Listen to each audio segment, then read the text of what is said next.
Moving on along to something a little bit more exciting, we've been talking about things like translating, scaling, and rotating, moving things around, affecting change on elements, but we haven't been able to animate those changes yet. We've been able to rotate something, but it happens instantaneously, so it's not quite animated. That changes now though, because in this section, we're talking about CSS transitions.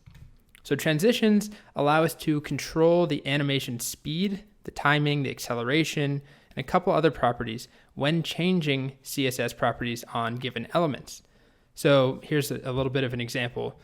We could double the size of a div, which we already know how to do, but now we can say, make sure that it goes over 3 seconds. So don't double instantaneously, but take 3 seconds. But that's not all that we can control. We'll see there's actually 4 transition properties that we can control. So the first one that we'll talk about is the duration, which we already discussed briefly. That's how long the change should take. So if we're changing something from purple to yellow, how many seconds or milliseconds do we want it to take? Or if we're doubling something in size, do we want that to happen over half a second or 20 seconds? Then there's transition property. Now, transition property is actually calling out which individual CSS properties we want to transition. So you might have 5 different things that are changed when you hover over, let's say, a div. You change the background color, you scale it, you rotate it, and you also change the opacity. I guess that's only 4. But let's say that you only want to animate the changing of the rotation and the scale. You don't want to animate the color. You want that to happen immediately. Transition property allows you to call out which of those properties you care about. So we'll dive into this in the next video. The next one is transition timing function. This one is essentially the acceleration of the transition.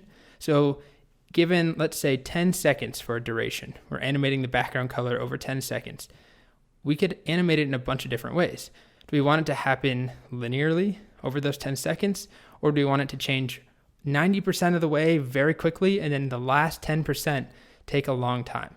Or the opposite of that. And we can actually custom define our own timing curves. So that's coming up. And then we have transition delay. And transition delay is just once a change is set to occur, how long do you wait until the transition starts? So we've been working with hovers. Let's say we hover over something and it's supposed to change to blue from yellow. Without transition delay, it just would start immediately, the transition. But we can tell it to wait 2 seconds or half a second. And usually it's kind of annoying if something doesn't happen right away when you hover, but sometimes you do need to take advantage of that for certain animations. So those are the 4 key properties. And in the next video, we're actually going to deep dive into them. We'll start typing them and see how they work. But until then, I just want to go over to a demo code pen that I have. I have 3 different divs, very similar, at least at first, but they have a couple of different transitions applied. So all of them change color when we hover. This one, the first one, changes immediately to red as soon as I hover. So there's no transition applied. This is what we know how to do currently. This one, however, does have a transition. It takes 1 second to change to red. So you can see that it animates that. And then we've got this one that's labeled craziness. And I'll explain a bit about what happens before I trigger it, because it seems kind of weird. So there are a couple things that are changing on this one. First, I'm changing the border radius, which turns it into a circle. So it looks like a circle. The color is changing, the background color, and there's a rotate happening at the same time, as well as a scale. But you'll see they don't all have transitions.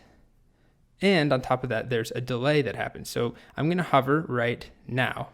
And notice that it changes to a circle immediately. But then, let me reverse it. It changes to a circle right away, but the other elements, the other changes, don't occur for another second. So there's a pause. So that's the delay. So here I go again, changes to a circle. Then it starts rotating and changes color and shrinks. All 3 of those have a transition applied. So what I'm trying to show you here is that you can have more than one property transition.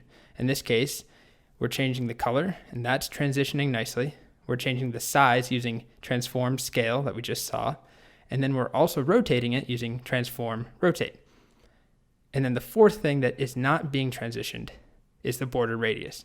Notice how it goes immediately back to a square when I release, or hover away, mouse off, I guess is the correct term.